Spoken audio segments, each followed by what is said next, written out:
अस्सलाम वालेकुम नाजरीन, आप देख रहे हैं न्यूज़ टॉक। मैं हूं यशमीन जमाल। नई सेनेट से मंजूरी के बाद 27वीं आईनी तरमीम की कौमी असेंबली से मंजूरी के लिए हुकूमत को कोई खास परेशानी का सामना नहीं करना पड़ा और हुकूमत ने आराम से यह आईनी शिक कौमी असेंबली से मंजूर करवा ली है। अददी बरतरी के एतबार से देखा जाए तो हुकूमत को किसी किस्म की कोई परेशानी नहीं है, लेकिन न जाने फिर भी हुकूमत क्यों उजरत का शिकार नजर आती है। न जाने हुकूमत को किस बात की जल्दी है कि हर काम करने के बाद हुकूमत को ख्याल आता है कि इसमें कोई कमी या कोताही रह गई है जिसको पूरा या दूर करने के लिए मजीद कानून साजी दरकार है। गुज़िश्ता साल अक्टूबर में 26वीं आईनी तरमीम मंजूर की गई थी और अब एक साल बाद ही 27वीं आईनी तरमीम की मंजूरी ली गई है, जबकि सेनेट से इस तरमीम की मंजूरी पीर को ली जा चुकी है। लेकिन अब यह तरमीम सेनेट से दोबारा मंजूरी के लिए वापस जाएगी क्योंकि जल्दबाजी में हुकूमत आइन के आर्टिकल 6 की शिक 2A में तरमीम करना भूल गई, जिसके तहत कोई भी अदालत बशमूल सुप्रीम कोर्ट और हाई कोर्ट गद्दारी की मंजूरी नहीं दे सकती। यानी हुकूमत जल्दबाजी में इतनी अहम शिक में तरमीम करना ही भूल गई। हालिया 27वीं तरमीम के हवाले से हुकूमत का मौक़िफ़ है कि यह तरमीम अदलिया की आज़ादी के लिए नागुज़ीर थी, लेकिन अगर हम इस तरमीम का शिकवार जायजा लें, बिलखुसूस अदालती शिकों का, तो हुकूमती दावों में ज्यादा वजन नजर नहीं आ रहा है। कहा जा रहा है कि यह 27वीं तरमीम पाकिस्तानी सियासत के मंजरनामे को यकसर तब्दील करके रख देगी। यह आईनी तरमीम हमारे अदालती निज़ाम में भी बड़ी तब्दीली लेकर आएगी। इस आईनी तरमीम की बदौलत अब मुल्क में एक नई आईनी अदालत कायम होगी जो कि सिर्फ आईनी पेचीदगियों को यकसुई से निपटाएगी, जबकि दीगर मुकदमात दीगर अदालतों में ही हल किए जाएंगे। 27वीं तरमीम को कुछ अरसे पहले मंजूर होने वाली 26वीं आईनी तरमीम का तोड़ करार दिया जा रहा है। अगर वाकई ऐसा है तो फिर सवाल यह पैदा होता है कि क्या 27वीं आईनी तरमीम का तोड़ भी लाया जाएगा, क्योंकि वज़ीर-ए-आज़म के मुशीर राना सनाउल्लाह का कहना है कि 27वीं के बाद 28वीं तरमीम भी लाई जाएगी। क्या 28वीं तरमीम के लाने का मकसद 27वीं तरमीम की खामियों को दूर करना होगा या अदालती निज़ाम को मजीद मफलूज बनाना? ये बात मुझे इसलिए कहना पड़ रही है क्योंकि अगर हम 27वीं तरमीम का बगौर जायजा लें तो इसमें जिस किस्म का अदालती निज़ाम कायम किया गया है, इसके हवाले से यह कहना गलत ना होगा कि इससे अदालती निज़ाम पर हुकूमती गिरफ्त मजीद मजबूत हो चुकी है। एक जानिब आईनी अदालत के सरबराह का तकर्रुर सदर पाकिस्तान वज़ीर-ए-आज़म पाकिस्तान की मुशावरत से करेंगे, तो दूसरी जानिब सदर पाकिस्तान इब्तदाई तौर पर वफाकी आईनी अदालत के जजेस की तादाद के हवाले से फैसला करने में कुल्ली तौर पर खुद मुख्तार भी होंगे। इस 27वीं आईनी तरमीम में एक और जो अहम बात है वो हाई कोर्ट के जजों के तबादले के हवाले से है कि अगर कोई जज एक हाई कोर्ट से दूसरी हाई कोर्ट अपने तबादले पर रजामंद ना हो तो उसको ओहदे से फारिग कर दिया जाएगा। यानी 26वीं आईनी तरमीम में जो शिक खुद मौजूदा हुकूमत ने शामिल की थी, जिसके तहत किसी जज के तबादले के लिए उस जज की मंजूरी का शामिल होना जरूरी था, 27वीं तरमीम में इस मंजूरी को खत्म कर दिया गया। यानी अगर ये कहा जाए कि अब हुकूमत किसी जज की मुद्दत मुलाजमत का फैसला करेगी तो ये बात जो है वो मेरा ख्याल है असूली तौर पर गलत नहीं होगी। इन्हीं सभी इशूज पर बात करने के लिए हमें ज्वाइन किया सीनियर सियासतदान है फवाद चौधरी साहब ने। बहुत शुक्रिया सर आपका, आपने प्रोग्राम में वक्त दिया।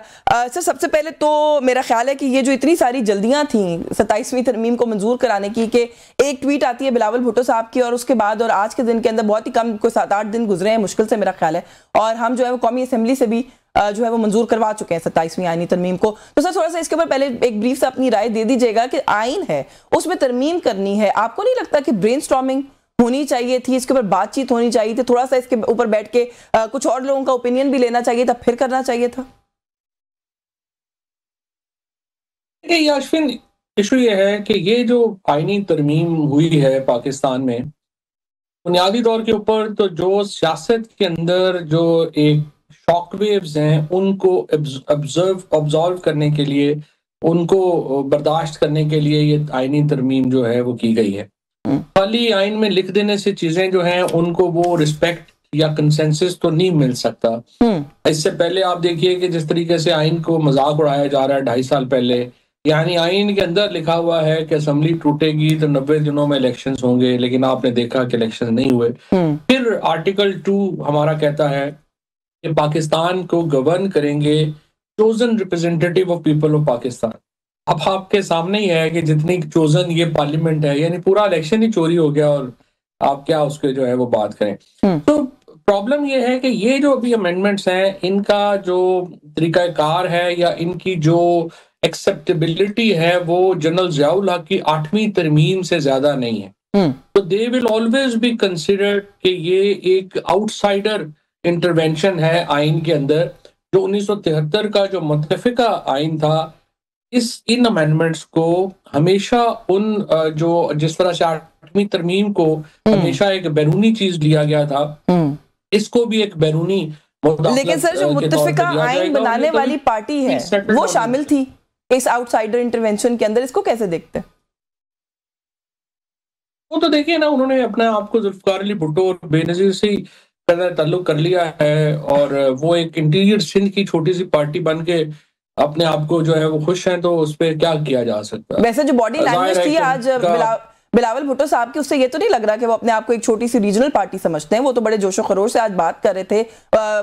धमकी का शायद लफ्ज थोड़ा स्ट्रांग हो जाएगा, लेकिन तंबी तो कम से कम कर ही रहे थे कि कुछ चीजों की तरफ मत आइएगा वरना हम देख लेंगे आपको।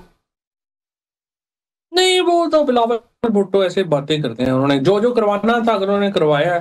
हाँ। अब फिर भी जो जो कहेंगे वो करेंगे। बिलावल भुट्टो बेचारे ने क्या करना, तो वो बिलावल भुट्टो की तो कैपेसिटी भी नहीं रहेगी ना रेजिस्ट करने की या कुछ करने की।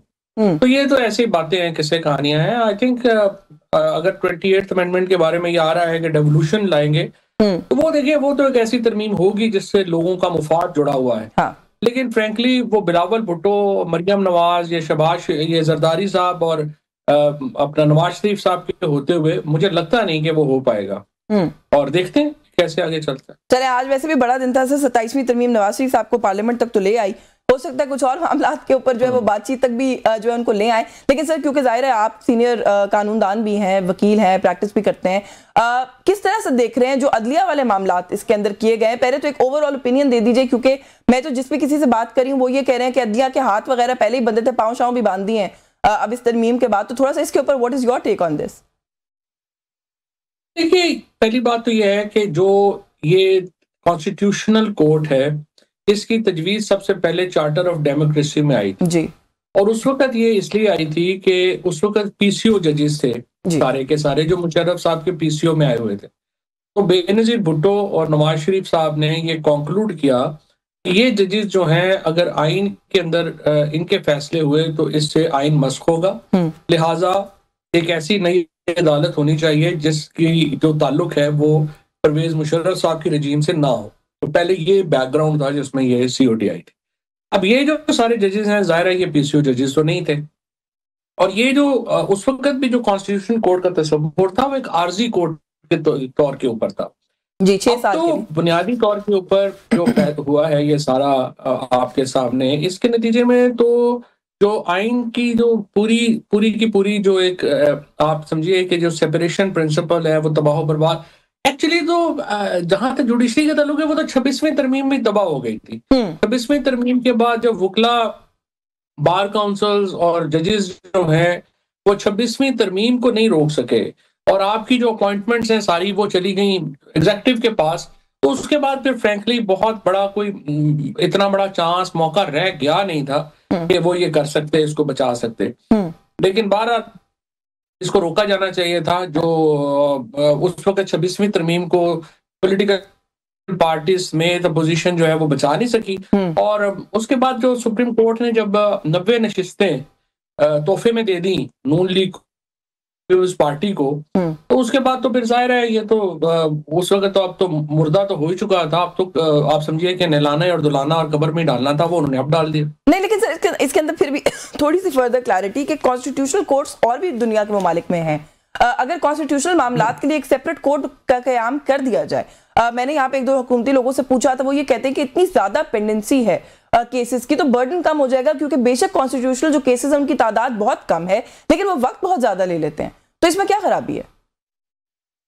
पहली बात तो यह है कि ये किसी और पार्लियामेंट्री डेमोक्रेसी में कॉन्स्टिट्यूशनल कोर्ट का तस्वर कोई नहीं है। ठीक है। एक भी मुल्क मुझे आप बता दें कि जहां पे जो पार्लियामेंट्री डेमोक्रेसी हो, जहां पे आपका कॉन्स्टिट्यूशनल कोर्ट जो है वो हो। ये जो कॉन्स्टिट्यूशनल कोर्ट का तस्वर है ये है जर्मनी में, जहां पे कि इंक्विजिटोरियल प्रोसीडिंग्स होती हैं नीचे कोर्ट्स में, और वहां पे कॉन्स्टिट्यूशनल कोर्ट जो है वो ऊपर बनाई जाती है, ताकि एपेलेट कोर्ट जो है वो सिस्टम से अलहदा है और कॉन्स्टिट्यूशनल कोर्ट जो है वो अलहदा है। अब पाकिस्तान के अंदर ये कहना कि पेंडेंसी बहुत है सुप्रीम कोर्ट में, लिहाजा हम कॉन्स्टिट्यूशनल कोर्ट बना देते हैं, ये तो इटसेल्फ फेलियर है आपका कि आपकी डिस्ट्रिक्ट कोर्ट्स और हाई कोर्ट्स काम नहीं कर रही। तो आप बजाय उनको ठीक करने के कि अपना जो डिस्ट्रिक्ट कोर्ट्स हैं और हाई कोर्ट्स हैं उनको फंक्शनल करें कि ये काम सुप्रीम कोर्ट में आए ही ना, आपने एक और ऊपर कोर्ट बना दिए। और अब आप देखिए एक लेगेसी है, कम से कम आपकी 76 साल की ये लेगेसी है जिसमें आपकी सारी डिसीजन मेकिंग है, प्रेसिडेंट्स हैं। अब आप कह रहे हैं कॉन्स्टिट्यूशनल कोर्ट के ऊपर सुप्रीम कोर्ट का कोई फैसला बाइंडिंग ही नहीं है। तो आपने तो पाकिस्तान के अंदर एक इतना बड़ा आप समझिए पंडोरा बॉक्स खोल दिया है, जिससे पाकिस्तान में जो जुडिशियल प्रेसिडेंट है, जो कानून है, वो तबाह बर्बाद होकर रह गया। और ये तो देखते हैं आप कितना अरसा चलता है, लेकिन जितना अरसा भी चलेगा ये पाकिस्तान को। और फिर आप देखिए कि जो सिर्फ एक सिंध के एक जज, और फिर सही। अच्छा, ये जो बातें सारे आप बहुत सारी कॉन्स्टिट्यूशन बेंचेस के होते हुए जी जी जी हुकूमत को कोई प्रॉब्लम नहीं आ रही थी अपनी मर्जी के फैसले लेते हुए भी। बिल्कुल ठीक है सर, ये सारे इश्यूज जो आप बता रहे हैं, जाहिर है उसमें सिर्फ प्रॉब्लम ये है कि सिर्फ अपने 2-4 लोगों को नवाजने के लिए कि वो बंदे को वहां से लगा लें, उसको वहां से लगा दें, आपने कॉन्स्टिट्यूशन कोड बना दिए। इस तरह भी कभी आइन में तरमीम होती है कि ये बंदा मेरा वाकिफ है, रिटायर हो रहा है, इसको मैंने लगाना है। अजीबोगरीब लोग हैं, उनको कहीं और लगा देते इसी तनख्वाह में। सही, तो ठीक है, मतलब बेसिकली आप भी यही कह रहे हैं कि इसका कोई कॉन्सेप्ट भी नहीं है और इसकी जरूरत भी नहीं थी। सर थोड़ा सा आगे बढ़ते हुए, थोड़ा सा पॉलिटिकल नॉर्म्स, वैसे तो वही बात है, बहुत कुछ कंट्रोवर्शियल हो चुका है इस मुल्क के अंदर, लेकिन ऑपोजिशन लीडर मौजूद नहीं थे। 27वीं आईनी तरमीम जो है मंजूर हो गई, प्रेसिडेंट कैसा सेट किया, एक तो इस पर कमेंट कीजिएगा। ऑपोजिशन का सर जो रवैया था, उसको किस तरीके से देखते हैं कि शोर हंगामा करके वोटिंग का वक्त आता है तो ये मैं हमेशा सवाल करती हूँ कि हमारी ऑपोजिशन खड़े होकर मुंह से क्यों नहीं कहती कि नहीं हम वोट नहीं देंगे। वॉकआउट करना अगलों के लिए मैदान खाली छोड़ने के बराबर नहीं होता सर? ठीक है, कम से कम रिकॉर्ड में तो जाएगा ना कि अपोजिशन जो है उसने इसको एहतजाज किया था। अपोजिशन रह कौन सी गई है? आपने जब पूरी अपोजिशन पहले उसको मिलियामेट किया है, अब तो ऐसे सिंबॉलिक ही है ना, ये तो सिंबलिज्म ही की बहस है, इसकी कोई इतनी अहमियत नहीं है। असल में तो इशू मैंने जैसा आपको कहा कि जब 26वीं तरमीम नहीं रोक सकी अपोजिशन बशमूल बार काउंसिल्स के जजों के, उसके बाद कहानी खत्म हो गई थी। बाकी तो it was just a matter of time, और वही हुआ जो 26वीं तरमीम के बाद लोगों को जो खतरा था, खदशा था, वही हुआ। अच्छा, आप कह रहे हैं कि ऑपोजिशन रह कहाँ गई है, खत्म कर दी गई है, लेकिन स्पीकर साहब फिर गिला कर रहे हैं। वो कहते हैं जी मैं बुलाता हूँ, क्या आए आके बैठे बातचीत करें, ये कोई जवाब ही नहीं देते आगे से। देखिए वो तो स्पेशली जो अचकजई साहब थे, तो उनकी चूंकि दोनों क्लास फेलोज रहे हैं पहले HSM से, तो उनकी आपस में एक पुरानी कोई खिटपिट चल रही है। और वो अचकजई साहब जो है वो समझते हैं कि स्पीकर जो है उनको अपोजिशन लीडर वो नहीं बनने दे रहे, और स्पीकर जो है वो उनके खिलाफ है। बहरहाल बातचीत तो अल्टीमेटली होनी चाहिए। स्पीकर साहब वैसे आई मस्ट से कि बड़े रिजनेबल आदमी हैं, बड़े काबिल आदमी हैं, और वो चाहते हैं हुकूमत नहीं, लेकिन सर सॉरी आपकी बात इंटरप्ट करें, उनका आर्गुमेंट जो वो लीगल आर्गुमेंट दे रहे हैं वो ठीक दे रहे हैं स्पीकर साहब। वो ये कहते हैं कि जो ऑपोजिशन लीडर वाला इशू है वो अदालत में है, मैं कैसे नोटिफाई कर दूं, मैं तो फिलहाल इसमें इंटरवीन नहीं कर सकता। अदालतों का जितना एहतराम इस हुकूमत ने किया है वो तो आपके सामने है, उसको छोड़। आपको स्पीकर साहब की मासूमियत पे हंसी आ गई सर? ये देखिए, असल जो मसला है ना पाकिस्तान में वो ये है कि पॉलिटिकल टेम्परेचर इतना ज्यादा है कि कोई अकल की बात तो बैठ के बात तो हो ही नहीं सकती। तो जब तक पॉलिटिकल टेम्परेचर नीचे ना आए, बाकी हर चीज जो है वो नहीं हो सकनी। और इसीलिए मैं आपको ये जरूर बताऊं कि जो मेरी मुलाकातें हुई इमरान इस्माइल, महमूद मौलवी साहब और मेरी हुकूमती वुज़रा से, वो भी ये समझते हैं कि इक़दामात की जरूरत है कि पॉलिटिकल टेम्परेचर नीचे आए। और लेट्स सी कि ये तरमीम वगैरह हो जाए, तो फिर जब हम बैठते हैं उनके साथ एक आला तरीन सतह पे बैठते हैं, तो हम ऐसे इकदाम कर सकें कि जिससे पॉलिटिकल टेम्परेचर नीचे आए और एक हम आगे बढ़ सकें इस गुफ्तगू के। चले, आई होप कि ये जो आप बात करें इसके अंदर कोई होप या कोई विंडो है जो हो। बात क्योंकि महदूद है, आपसे जरूर बात करना चाह रही हूँ जो इस वक्त एक सिचुएशन आपने कहा पॉलिटिकल टेम्परेचर, एक और टेम्परेचर जो बॉर्डर्स के ऊपर भी बढ़ रहा है। कल हमने इस्लामाबाद में देखा एक बड़ा ही अनफॉर्चुनेट इंसिडेंट, वो 2008-7 में जब नई सहाफत शुरू की थी, तो वो याद जो है वो कल दोबारा सारी मेमोरी जो है वो वापस रीप्ले हुई हमारे सर में जब वो खबर आई। तो सर इसको, ये जो एक सिचुएशन डेवलप हो रही है, इसको आप किस तरीके से देख रहे हैं? डिफेंस मिनिस्टर कहते हैं कि हम एक स्टेट ऑफ वॉर में हैं, चाहे हम इसको एक्नॉलेज करें या ना करें। स्टेट ऑफ वॉर में अगर हैं तो सर स्ट्रैटेजी क्या है फिर इस वॉर में आगे बढ़ने की, और इस सारे मामले के अंदर आप भारत के रोल को कैसे देख रहे हैं? देखिए, इशू ये है कि जो पाकिस्तान के अंदर इस वक्त डिवीजन है उसको सामने रखते हुए अगर आप इस वक्त मशरकी सरहद को और मगरबी सरहद को देखें तो ये सिचुएशन बहुत ही आई थिंक खतरनाक है। और पाकिस्तान में अगर ये डिवीजन भी रहती है और मशरकी सरहद और मगरबी सरहद दोनों इतनी ही गर्म रहती हैं जितनी हैं, तो ये एक बहुत बड़े बहरान को जन्म देंगी।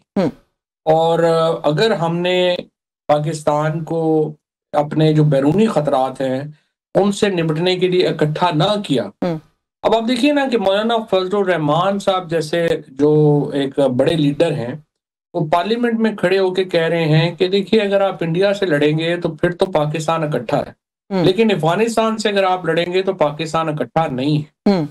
और इसी तरीके से अगर आपको जो खैबर पख्तूनख्वा में अगर आप ऑपरेशन पे जाते हैं जी। तो मुझे आप बताइए, आप पीटीआई को एक दफा इस इक्वेशन से निकाल दें।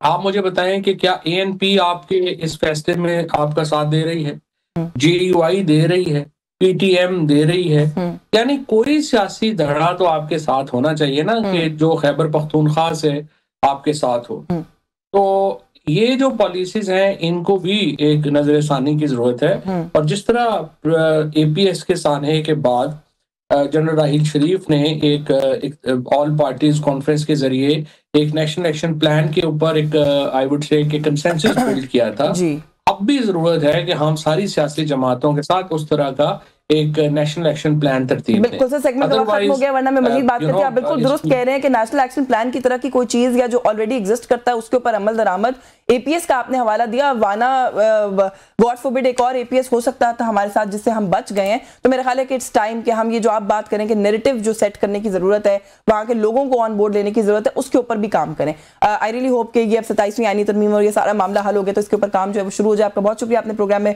मुझे वक्त दिया। व्यूअर्स, एक ब्रेक का वक्त हो रहा है, हमारे साथ रहिए। जी वेलकम बैक नाज़रीन। मजीद कुछ बात करेंगे 27वीं आईनी तरमीम, उसकी कौमी असम्बली से भी जो मंजूरी हो गई उसके हवाले से। जैसे हम पहले भी बात कर रहे थे, जो उजरत है जिस तरीके से इसको किया जा रहा है उसको लेकर ऑफ कोर्स बहुत बातचीत की जा रही है, थोड़ा सा उस पर भी बात करेंगे। एट द सेम टाइम जो सिक्योरिटी सिचुएशन का इस वक्त पाकिस्तान को सामना है और जो अफगानिस्तान के साथ ताल्लुकात हैं उसको लेकर भी बहुत बातचीत की जा रही है, तो कोशिश करेंगे कि थोड़ा सा इस इशू को भी इनकॉर्पोरेट करें आज के प्रोग्राम में। मुझे प्रोग्राम के इस हिस्से में ज्वाइन किया सीनियर सियासतदान है मोहम्मद अली दुरानी साहब ने। बहुत शुक्रिया सर आपका, आपने प्रोग्राम में वक्त दिया। सीनियर तजियाकार है, एंकर पर्सन है हमाद हसन साहब भी हमारे साथ मौजूद है। बहुत शुक्रिया हमाद साहब आपका भी सर आपके वक्त के लिए। मैं दुरानी साहब सर आपसे गुफ्तगू का आगाज कर लूं। 27वीं आईनी तरमीम सर, आपको भी पता है जिसकी हुकूमत है, नंबर्स अगर पूरे हैं तो तरमीम करना जो है वो हुकूमत का इस्तेहकाक होता है, कोई हुकूमत कर सकती है। लेकिन सर जिस तरीके से बहुत सारा कुछ किया गया उसको लेकर आपको भी पता है कि बड़ी कंट्रोवर्सी है, खास तौर पर जिस उजरत में ये सारा मामला किया गया। आपको नहीं लगता कि आइन इतना एक सीक्रेट और इतना एक कॉम्प्लिकेटेड और इंपॉर्टेंट डॉक्यूमेंट है कि थोड़ा सा ब्रेनस्टॉर्मिंग, थोड़ा सा वक्त देना चाहिए था इसको? जल्दी का सर ये आलम था कि टेक्निकल कुछ चीजें जो है सेनेट से मंजूरी से पहले भूल ही गए, इसको कैसे देख रहे हैं? बिस्मिल्लाहिर्रहमानिर्रहीम। देखें, ये जो 27वीं आईनी तरमीम है इसकी उजलत और उससे पहले 26वीं आईनी तरमीम, मैं समझता हूँ कि ये दोनों तरमीम जो हैं ये एक दूसरे के साथ ट्रेल है, जुड़ी हुई हैं। और इसको अगर ऑब्जेक्टिवली इन दोनों तरमीम को देखें तो ये बेसिकली तो अदलिया के हाथ पांव बांधने, बल्कि अदलिया के इदारे को, मतलब जो उसका एक्चुअल स्टेटस था कि वो गार्डियन ऑफ कॉन्स्टिट्यूशन था, उसको उस हैसियत से उसकी वो हैसियत जो है वो मुअत्तल कर दी गई है, सस्पेंड कर दी गई है। और इस वक्त जो है अदलिया एक मजबूर महज इदारा बन के रह गया। तो इन दोनों तरमीम में जल्दी की वजह बुनियादी तौर पे यह है कि इन दोनों तरमीम में कहीं भी पब्लिक इंटरेस्ट बिना नहीं है। इसके पीछे जो है, जो चीज भी है, वो more power, more authority, more control over the system. और मैं समझता हूं कि ये किसी भी पार्लियामेंट और किसी भी मुंतखब हुकूमत के लिए इस किस्म का अख्तियार जो होता है हकीकत में वो उसके अपने खिलाफ होता है। अदलिया सबसे बड़ी मुहाफिज थी इन्हीं हुक्मरानों की, जिन्होंने उसी को मजबूर महज बनाने के लिए उसकी तमाम अख्तियार। अच्छा, ये जो बात अभी आप कर रहे हैं ना सर, ये तजिया बहुत सारे लोग जो हैं उनकी यही राय है कि ये शायद अदलिया के हाथ पांव बांधने की एक कोशिश है। हमाद हसन साहब, एक तो सर पहले ये कहिएगा कि आप इत्तेफाक करते हैं इस ओपिनियन से कि अदलिया के हाथ पैर जो है वो बांधे गए? अगर करते हैं सर तो क्या उसकी रीजन आपकी क्या है, क्या वजह है? क्योंकि गवर्नमेंट तो बड़ा ही कैजुअली इन सारे मामलात को ले रही है और वो कह रही है कि कुछ चीजों के अंदर अगर हमने स्ट्रक्चर इंट्रोड्यूस कर दिया है तो उसको कंट्रोवर्शियल बनाने की क्या जरूरत है? भैया आपने कौन सा स्ट्रक्चर इंट्रोड्यूस कर दिया है? आपने वो अदलिया जिसके अंदर कोई सिक्कत ही नहीं थी, जो मुंतखब वज़ीर आज़म को फांसी चढ़ाने में भी फैसिलिटेटर बन गया था, जो नजरिए जरूरत भी देता रहा, जो आईन में चीर फाड़ की इजाजत भी डिक्टेटरों को देता रहा, जो मुंतखब वज़ीर आज़म को जेलों में डालता रहा, जो उन्हें जलावतन करता रहा, तो उस अदलिया को मजीद बांधने की जरूरत क्या थी। लेकिन जिस अदलिया का ये किरदार रहा हो 70-80 साल तक, तो फिर उसमें ये सिकत भी नहीं है कि वो अपना दिफा कर सके, और तभी तो ये सूरत हाल है। दूसरी बात ये कि इस तरमीम में अवाम के हवाले से कोई बात हो, मैं तो पार्लियामेंट के इजलासों को कवर करता रहा, मैं वहां मौजूद रहा, लेकिन अवाम के हवाले से मैंने कोई बात नहीं सुनी। मैंने ये बात नहीं सुनी कि दहशतगर्दी का अफरीद पूरे पुख्तून और बलोच बेल्ट में फैला हुआ है, उसको कैसे पसपा करेंगे। अच्छा सर, मैं उसकी तरफ आती हूँ, लेकिन आपने कहा ना कि पब्लिक इंटरेस्ट की इसके अंदर कोई बात नहीं है। गवर्नमेंट का इसके ऊपर बड़ा एक वो है मौकफ है, वो ये कहते हैं कि कॉन्स्टिट्यूशनल कोर्ट का कयाम जो है वो पब्लिक इंटरेस्ट की ही लेजिस्लेशन है, कि सुप्रीम कोर्ट के ऊपर से वो बोझ हटाया जाए जिसके अंदर ज्यादा वक्त खर्च होता है, ताकि जो पेंडेंसी है केसेस की वो कम हो जाए। तो वो कहने की, और वैसे भी दुनिया भर में जो है वो आईनी कोर्ट्स होती हैं, हमने अगर उसका कयाम कर दिया तो कौन सा आसमान जो है वो गिरा है। देखिए, कॉन्स्टिट्यूशनल कोर्ट क्या किरदार अदा करेगी। इससे पहले क्या जो साकिब निसार का किरदार था, जो अता बंदयाल का किरदार था, जो इरशाद असम खान और मौलवी अनवर हक तक का किरदार था, तो क्या उस वक्त कॉन्स्टिट्यूशनल कोर्ट कायम था? उस वक्त भी अदलिया का यही किरदार था, आइंदा भी यही किरदार। अब तो और भी कमजोर पड़ गया है।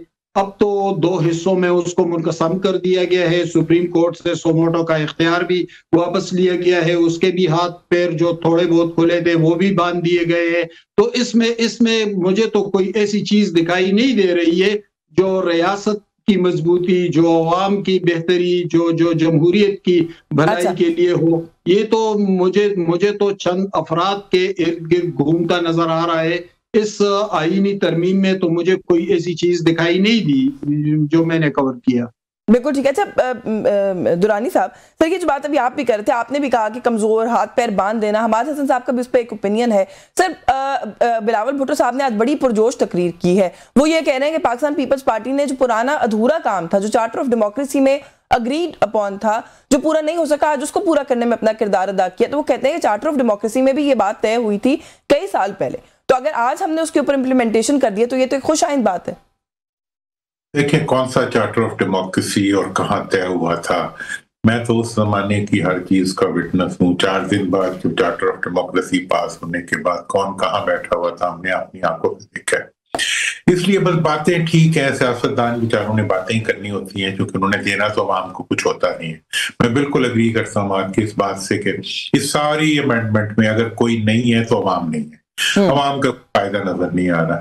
मुझे अगर कोई फायदा किसी का नजर आ, चलो एक इस्तिस्ना नजर आ रहा है, मैं तो समझता हूँ उसकी भी जरूरत नहीं थी। पाकिस्तान में जो भी कोई डाका डालता है उसको तो वैसे ही इस्तिस्ना मिल जाता है, जो कोई बड़ा हाथ मारता है उसको तो कोई कुछ नहीं कहता। हाँ, गरीबों को 100 रुपए का निशानजदा नोट लेते हुए पकड़ा जाता है कांस्टेबल या कोई पियोन या कोई और। शायद बिलावल भुट्टो साहब जो है वो बहुत ज्यादा पुरजोश इसीलिए नजर आ रहे थे कि इस्तिस्ना मिल गया सदर पाकिस्तान को। हाँ, बस वही ना, देखे, और तो इसमें अवामी फलाह का एक ही नुक्ता था कि उनके घर में वो आ गया इस्तिस्ना, और वो पहले भी उन्हें मयस्सर था। कब उनको किसी भी आज तक पाकिस्तान की तारीख में करप्शन के ऊपर किस सियासतदान को कब सजा हुई है? कभी भी नहीं हुई। इवन कोई किसी भी शोबे से ताल्लुक रखने वाले किसी फर्द को कभी कोई उसकी अकाउंटेबिलिटी हुई, इसलिए वो है वही खाम खाई डाल रहे थे, उन्हें तो कुछ होना ही नहीं था। लेकिन और बाकी जहां तक इस सारी अमेंडमेंट को अगर आप देखें तो मैं समझता हूं कि इस अमेंडमेंट के अंदर सवाए चंद, एक तो जो स्ट्रक्चरल चेंजेस की गई हैं विज़ावी हमारे इदारों के रेफरेंस से, वो उनकी रिक्वायरमेंट होगी, उसके बारे में तो हम खुशगुमानी रखते हैं कि बेहतरी कोई उसकी रिजल्ट होगी। बाकी तो इसमें कुछ भी नहीं है, और कुछ है तो वो हमें नजर नहीं आ रहा। अच्छा, बहुत कुछ ना लिस्ट डाउन किया था, क्योंकि आपको भी पता है कि 27वीं तरमीम हमाद साहब जब आने वाली थी तो ये खबर हमें बिलावल भुट्टो जरदारी साहब के एक्स अकाउंट से मिली थी, क्योंकि और तो किसी ने पहले कोई बात नहीं की, गवर्नमेंट तो बल्कि उससे पहले डिनाई कर रही थी।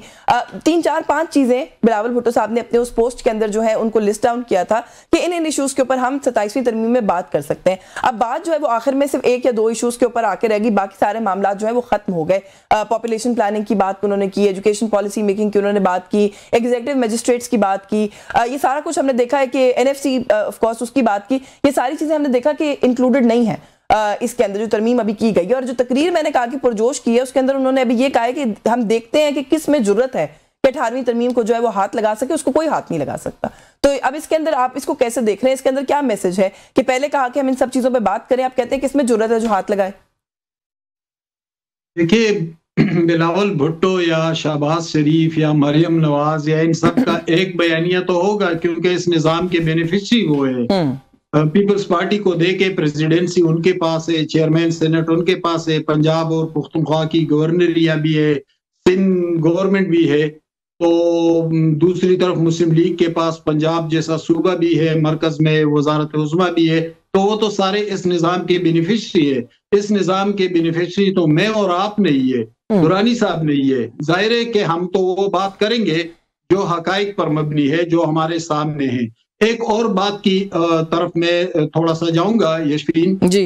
देखिए ये जो कुछ हुआ उसे हम जमहूरी तो हरगिज नहीं कह सकते, नहीं ये जमहूरी अमल है। और लेकिन इसके बाद का जो मंजरनामा है, जो सिनेरियो है, उसकी तरफ किसी का ध्यान नहीं जा रहा है। जो फील्डिंग सेट की गई है, वो फील्डिंग क्या है?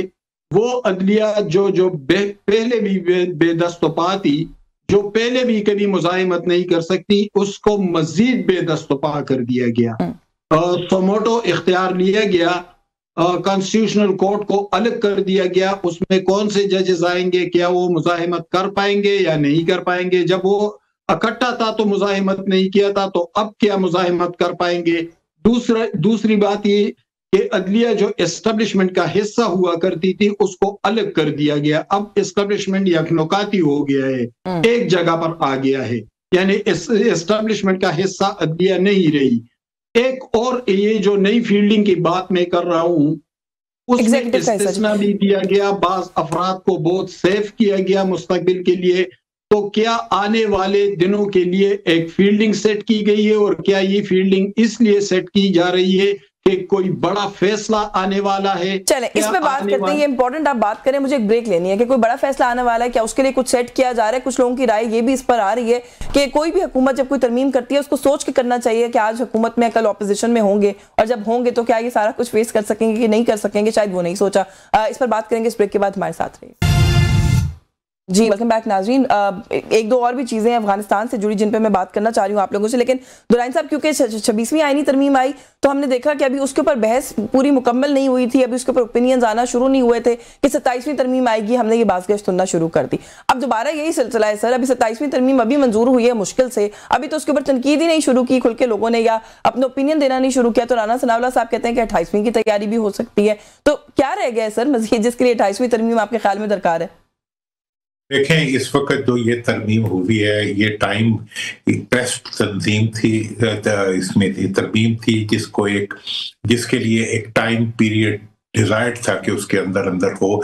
इसलिए वो तमाम इश्यूज जिनके ऊपर कंट्रोवर्सी जनरेट हो सकती थी वो इसमें नहीं लाए गए। ये इस वक्त तक तो सारा सिस्टम जो है हमारा, वो बुनियादी तौर पर दो खानदानों के जो मफादात हैं उनका तहफ़्फ़ुज़ करता हुआ नजर आ रहा है, और वो खानदान भी इस वक्त स्पेयर हेड कर रहे हैं इस पूरी सियासी डायनेमिक्स को भी और सियासी कंट्रोल्स को भी। लेकिन मैं ये महसूस करता हूं कि मैंने तारीख को जो पढ़ा है कि ऐसा अख्तियार हासिल करने के बाद 28वीं तरमीम जो होगी उसमें यकीनन इनको वो उन एरियाज को टच करना पड़ेगा जिनको ये टच नहीं करना चाहते।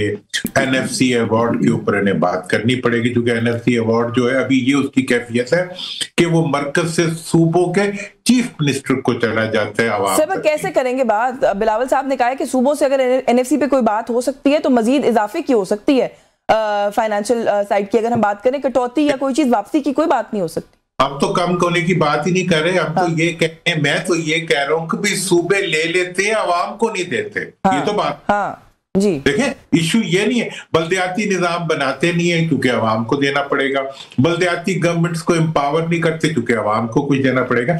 मतलब ये है कि ये तो पहले से शोर मचाना शुरू कर देते हैं। और ये मैं आपको बता दूं कि इन तमाम 26वीं और 27वीं तरमीम के बाद इनके भी हाथ कट चुके हैं। इन्होंने अपने मुआवजों के खुद हाथ और टांगे बांध के उनको डाल दिए कहीं पे, और अब जो कुछ होगा वो इन्हें करना ही पड़ेगा, वरना ये इनकी इनका इनका वजह जवाब क्या है? ना इन्हें वोट मिला हुआ है, ना इन्हें पब्लिक की सपोर्ट है, ना ये पब्लिक के अंदर एग्जिस्ट करते हैं। फॉर्म 47 से लटके हुए ये पुतली तमाशा है जो ये लगा रहे हैं, और उसके बाद ऊंची ऊंची बातें भी करते हैं। लेकिन सर नंबर तो पूरे कर लिए उन्होंने हमारे आइन में तरमीम भी कर ली है। हम कहते रहे उनको फॉर्म 47 वाले या कुछ भी, लेकिन आई कम बैक टू यू। मैं जरा हमाद साहब से थोड़ा सा एक और बड़ा इंपॉर्टेंट इशू है। हमाद साहब, और आपकी बड़ी नजर भी होती है इन सारे मामलात के ऊपर। से इस्लामाबाद में धमाका, वाना में जो कुछ हुआ हम सबके सामने है। एक सिक्योरिटी सिचुएशन जो है मुल्क के अंदर हम देख रहे हैं कि वो सर उठा रही है। हमारे डिफेंस मिनिस्टर जो है वो हमें बता रहे हैं कि अगर कोई माने या ना माने लेकिन हम हालत जंग में हैं। तो सर इससे आगे क्या है फिर? अफगानिस्तान से बात करके भी देख लिया, यूज ऑफ फोर्स भी हमने जो एक कंट्रोल्ड यूज ऑफ फोर्स होता है वो भी करके देख लिया है। क्या आपको लगता है कि इसके बाद अब अगला क्या स्टेप रह जाता है? क्या पॉसिबिलिटी है? हमारे पास वे आउट क्या है? देखिए यशफीन, डायनेमिक्स बहुत तेजी के साथ बहुत रैपिडली चेंज हो रहे हैं और खतरनाक भी होते जा रहे हैं। एक तो ये कि जो पाकिस्तानी बॉर्डर से मुल्हिका अफगान रियासतें थी, खोस, पक्तिया, पक्तिका, निंगरहार और आगे कुल्हाड़ तक, और यहाँ पर जो टेररिस्ट कैंप थे वो यहाँ से बहुत हद तक शिफ्ट कर गए हैं। अब ये और भी खतरनाक बात है कि वो यहाँ से शिफ्ट कर गए तो मतलब है महफूज मकामात की तरफ मुंतकिल हो गए। कुछ अरसा पहले मैंने एक खबर दी थी कि कुछ मिसाइल टेक्नोलॉजी के हवाले से भी टेररिस्ट को ट्रेनिंग दी जा रही है, और ये इंडियन प्रॉक्सीज हैं। अगर वो पाकिस्तान ने जब एयर स्ट्राइक किया तो उसको बहुत हद तक खत्म कर दिया था। अब जो टारगेट्स इन प्रॉक्सीज को मिले थे उसको वो अचीव करने में नाकाम हो गए थे। अब उन्होंने जो हार्ड टारगेट्स थे उसकी बजाय उन्होंने सॉफ्ट टारगेट्स को हिट करना शुरू किया। यानी आप देखें गुज़श्ता 24 या 48 घंटों में उन्होंने वाना में एक कैडेट कॉलेज पे, एक स्कूल पे हमला किया। गो कि वो उस हमले में उनको कामयाबी तो नहीं मिल सकी, बरवक्त काबू कर लिया गया, लेकिन उसके चंद घंटे के अंदर अंदर उन्होंने इस्लामाबाद में भी हमला किया। अब तालिबान जो टेररिस्ट ग्रुप से उनके आपस की कोऑर्डिनेशन भी टूट चुकी है। कुछ अरसा पहले आपने देखा कि मुफ्ती मज़ाहिब मारे गए नजर आ रहा है। मेरे पास सर वक्त खत्म हो गया, वरना मजीद इससे बात करते किसी और नशिस्त में इंशाल्लाह बात करेंगे। आपका बहुत शुक्रिया मोहम्मद अली दुरानी साहब, सर आपने प्रोग्राम में वक्त दिया। हमाद हसन साहब से thank you so much for your time also. News talk से आज के लिए बस यही कुछ, मुझे इजाजत दीजिए। अल्लाह हाफिज।